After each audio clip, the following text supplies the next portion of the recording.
Hello again mga Bebe Loves. So, it's me again, your Mom Allen.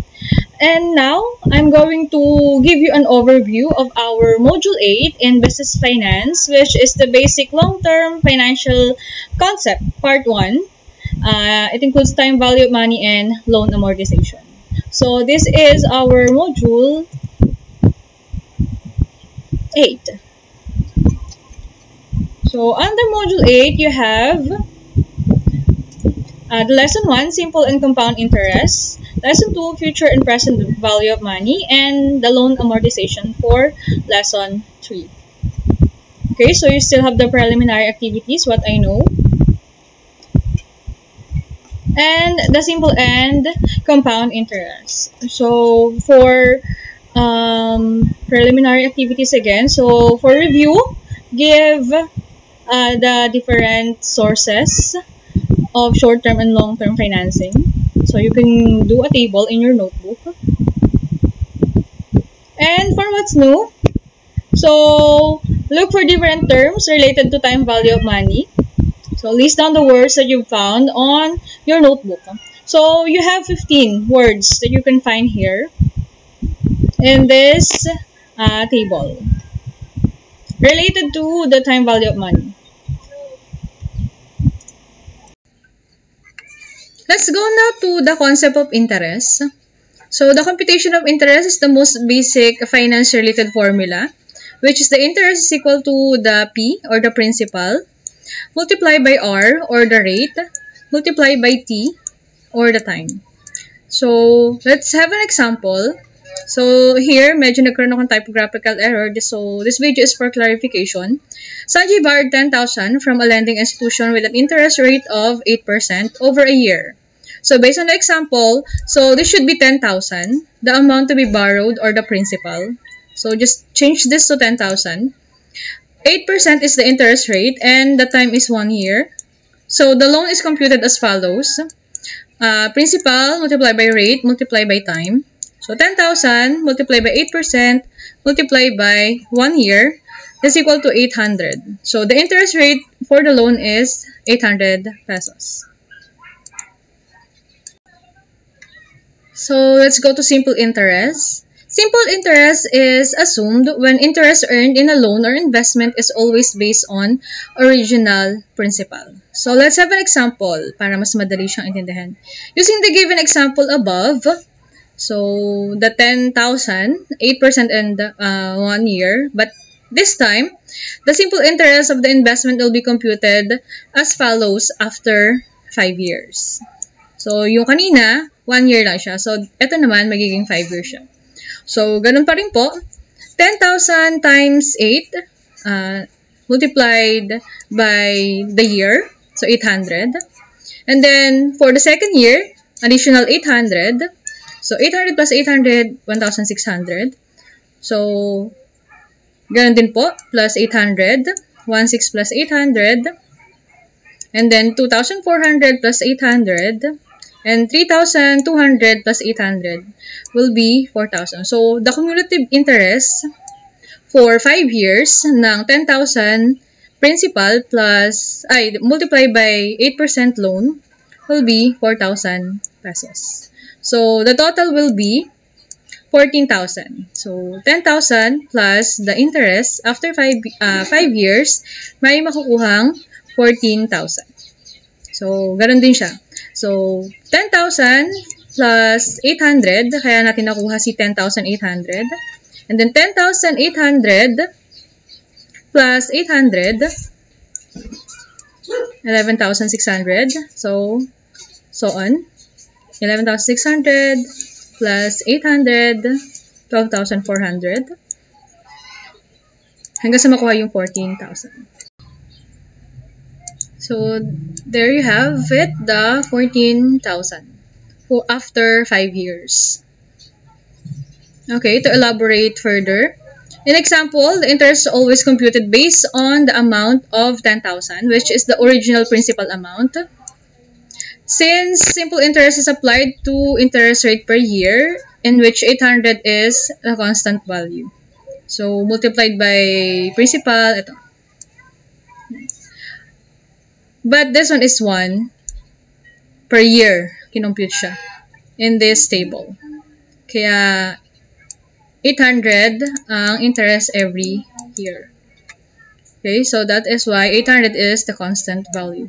Since the investment will be paid in 5 years, the total interest of the investment for the investment is 4,000 pesos.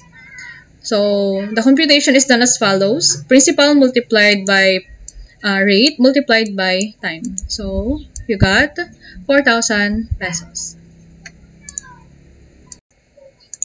Let's go now to the compound interest. Compound interest is simply earning interest on interest. It is typical assumption used in most business transactions. When using this assumption, the basis for the computation of the interest in a certain period is the original principal amount and the interest earned from the previous period, assuming all cash flows will be paid or received in lump sum maturity. Let's use the same example or from the simple interest assumption. Okay, so Sanjay invested 10,000 pesos at 8% compounded yearly and will be collected after 5 years. Okay, so first, we have 10,000, 8%, 1 year. So still we have 800. So 10,000 plus 800 will be 10,800. But here, ang kukunin na natin na amount is the 10,800. So, yun ang ilalagay natin sa principal for the second year. Kasi ang sabi dito, original principal amount and the interest earned from the previous period. Kaya, yung napagsama nating principal and cumulative interest for the first year, ang gagamitin na natin sa second year. So, 10,800, 8% for 1 year will be 864. So, 800 plus 864, kaya nakuha po ito. Ganun pa rin. And then, 1,664 plus 10,800, kaya po natin nakuha si 11,664. Okay, so you do the rest. Same process. Kukunin lang natin po si 11,664. Lalagay po dito. Rate, time. So, you got the interest. Cumulative interest, 1,664, 933.12. So, 2 decimal places po tayo lagi. And 2,597.12 plus the 11,664. Okay? Sorry. So, to get this one, 2,500 plus 11,664. Okay? And then, kukunin po natin si 12,000. Ililipat po natin dito uli sa unahan. 8% times 1, 1,007.77. Okay, 1,007.77 plus the 2,597.12. So, you got the 3,604.89. So, this one plus the 12,000, you will get the 13,604.89. Ililipat uli natin siya dun sa 5th year. Okay, 8% times 1, 1,088.39. So, cumulative, 1,088.39 plus the previous cumulative interest. Kaya natin nakuha si 4,693.28. So, 4,693.28 plus the 13,604.89. So, you will get the 14,693.28. Okay, so for formula ng ating compounding interest, you have the interest, interest will be equal to the principal multiplied by 1 plus the rate. So, the time less the principal. So, here, 10,000 multiplied by 1 plus the 8% raised to the 5 years plus the principal. So, still you get the 4,693.28. Same dito po sa ating nasa table. So, that ends the discussion for simple and compounding interest. Let's go now to the lesson 2, future and present value of money. Okay, this one is one of my favorite. The peso today is worth more than a peso in the future. So that is why we have to learn the future and the present value of money. So later on, we're going to, or you're going to see bakit maganda ang quotation na ito. So the peso you have today can be invested to earn an interest. So ganun sa kinumpute natin kanina. Giving you a larger amount in return. The concept of time value of money is always involved whatever investment decisions are made. Time value of money analysis serves as a prelude to all investment discussion. So this is the introduction. So you have compounding is used in the computation of the future value, while discounting naman kay present value. So compounding kapag future value, discounting kapag present value. So when making an investment decision, the common practice of investor is to adopt the present value approach. Future value is the value that an investment will produce after earning an interest, while present value is how much money you need to invest today to have a specific amount in the future. Okay, so future value, kung magkano yung i-invest mo, magpuproduce siya ng interest, yun yung magiging future value na. Okay? So, from the money that you have today, plus the interest, future value. And then, present value naman is how much money you need to invest today. So, let's say, for example, ang future value ay ganito. Magkano ang kailangan mo for today? Now, we have basic patterns for cash flow. So, first one is the single amount or the lump sum. A single amount cash flow is made and the total receipts will be at a single future date. Okay, so let's have an example for future value and for present value. First, for future value, let's have an illustration. Marikit invested 100,000 pesos at 7% per annum, compounded annually for 2 years. The future value for this transaction is computed as future value, or the FV, is equal to the present value, or the PV, multiplied by 1 plus the rate and the time. So you have the present value, which is the 100,000, multiplied by 1 plus the 7%, or the 0.07, raised to 2, or the 2 years. So you have, or you will get 114,490 pesos. Okay, let's go back to the illustration, but this time the interest will be compounded quarterly. This one is compounded annually.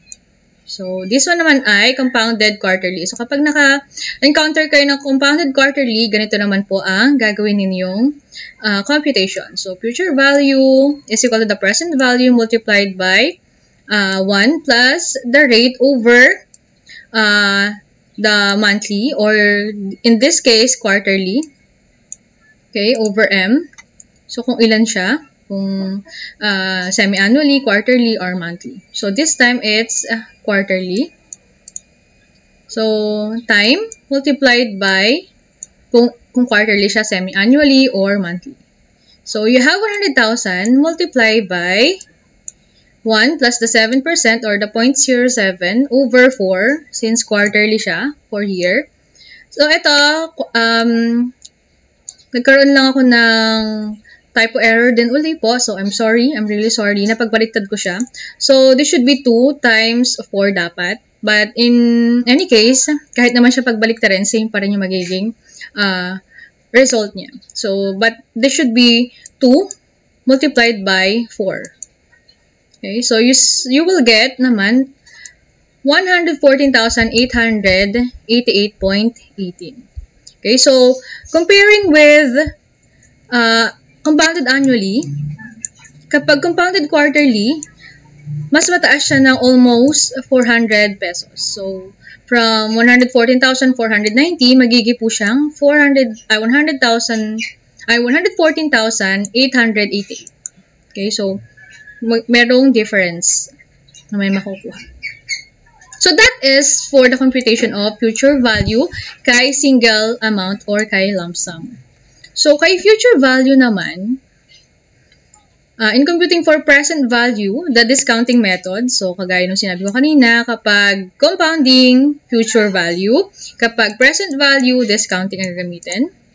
So, which is done by reversing the compounding process. The formula for computing present value is, so dito naman po si present value will be equal to the future value over 1 plus the rate raised to the time. Okay, so illustration. Magiting needs 20,000 to buy a new laptop 2 years from now. So, mula ngayon, gusto niyang bumili ng laptop. How much does he need to invest now if the interest rate is 5% per annum? Okay, so you have the future value. Ito yung kailangan niya o dapat maging pera niya in the future, which is the 20,000. Over 1 plus the 5% interest per annum. So, kailan daw siya bibili ng laptop? So, 2 years from now. So, raised to 2. Okay, so, ang present value ng pera niyang 20,000 ngayon is 18,140.59. So, if mag-i-invest siya sa isang, let's say for example, bank na mag-o-offer ng 5%, so, mag-i-invest siya ng 18,140.59 para after 2 years, meron siyang 20,000. So, that is the present value. Okay? Next, let us go back to the illustration, but this time, it will be compounded monthly naman. Okay? The computation will be future value over 1 plus the rate monthly and the time monthly. Kung ilan po siya. So, you have the 20,000, 1 plus the 0.5 over 12 since compounded monthly po siya. And you have the 2 years multiplied by 12. So, you will get 18,151 naman po. After the lump sum, so the first basic pattern, so we have now the mixed stream. So, ano po si mixed stream? A multiple periodic cash flow that show any pattern other than that of an annuity. Okay, so to furtherly elaborate kung ano si mixed stream. So, future value po ulit tayo. Mag-start tayo with future value. Mabuti chooses to save money annually in XYZ Bank at 5% per annum. He saves 3,000 in the first year, 2,500 in second year, and 1,500 in the third year. So, how much will Mabuti have at the end of 3 years? So, multiple periodic cash flow daw po siya. So, hindi po siya tulad nung kanina na isa lang yung amount. Okay, so, we have a table here. Okay, so first, here, so 0.5, this one is the per annum, so this one is the 3 years, so 1.05 raised to 3 will be 1.16, so this is the amount deposited, so amount deposited multiplied by 1.16, you will get a future value of 3,480, and then for the second year, so 1.05 raised to 2. So, you have 1.10. And ang dineposit naman niya, or ang na-save niya is 2,500. So, you have future value of 2,750. And for the last year, so raised to 1 naman na po siya. So, you have 1.05, 1,500. So, you will have 1,575. So, the total future value is the 7,805. Ayan. Okay, so baka nagtataka yung karamihan, bakit naging ganito yung nasa table natin. So, tinable siya para medyo mas madali. And this one, nakuha din natin siya doon sa single amount. Kaya lang, kay mixed stream, iba-iba lang siya. So, ito po siya, si 1 plus, ano yung interest rate? So, 0.5. Raise, anong time? Okay, so, third year or the first year. Second year, ganun. So, here, since save in first year, so tatakbo siya ng hanggang 3 taon. So, at the end of 3 years kasi siya. So, kaya yung 3,000 natin, siya yung may 3 years. Okay? So, at the end of 3 years, since siya yung na-save ng ni mabuti noong first year. Okay? So, 2,500 naman noong second year. So, for the last year or the third year, may 1,000 or may raise to 1. So, after the future value, so, ng mixed stream, now let's discuss the present value naman ni mixed stream. Okay? So, let us say that you wanted to buy a new motorcycle that cost you 70,000 pesos if you pay cash. So, but you have the second option, that you can pay a down payment of 10,000 and the 30,000 yearly for 2 years. So, given an interest rate of 9% yearly, which would be cheaper alternative. So, if magbabayad or bibili kayo ng mga may installment or cash basis, pwede kayo mag-compute kung saan kayo mas makakamura. So, let us do the present value for mixed stream. Okay, so you have the down payment. Now, you have the present value is equal to the 30,000 pesos. So, 30,000 pesos for 2 years daw po. So, 2 years to 30,000 plus 30,000 plus 10,000. So, that is why you will get the 70,000 daw. 30,000 over 1 plus the 0.9% for the first year. So, magkano siya? So, you can do computations kung tama ito. I hope tama ako. Okay, so if for the second year naman, 30,000, so 0.09 raised to 2 for the second year. So, you have the 25,250.40.